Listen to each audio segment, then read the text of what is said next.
believe, desperate to believe, together with the fact that you don't need actually a God, in a sense amounts to an argument against the existence of God. Well, I guess I don't see that. I mean, why doesn't that commit the genetic fallacy of trying to say that by explaining how a belief originates, you thereby show the belief to be false?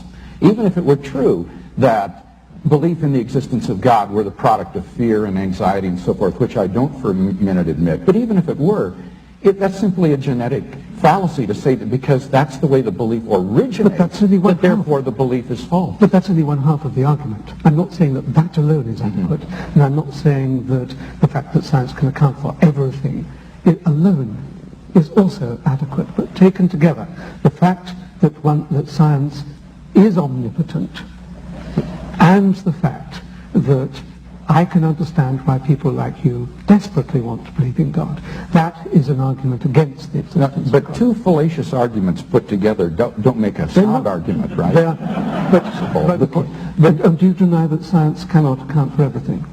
Yes, I do deny that science... So what can't it account for? Well, had you brought that up in the debate, I had a number of examples that I was going to give.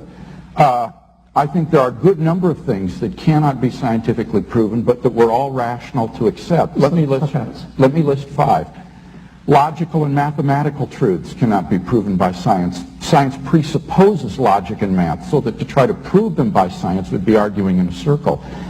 Metaphysical truths, like there are other minds other than my own, or that the external world is real, or that the past was not created 5 minutes ago with an appearance of age, are rational beliefs that cannot be scientifically proven.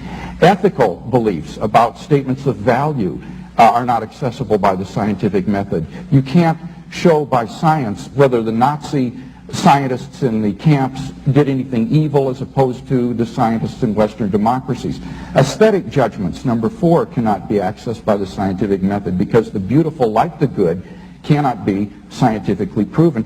And finally, most remarkably, would be science itself. Science cannot be justified by the scientific method. Science is permeated with unprovable assumptions. For example, in the special theory of relativity, the whole theory hinges on the assumption that the speed of light is constant in a one-way direction between any 2 points A and B. But that strictly cannot be proven. We simply have to assume that in order to hold to the theory. But you're missing the whole... So put that in your pipe and smoke it. Yeah, okay. Yeah. So none of these beliefs can be scientifically proven, and yet they are accepted by all of us, and we're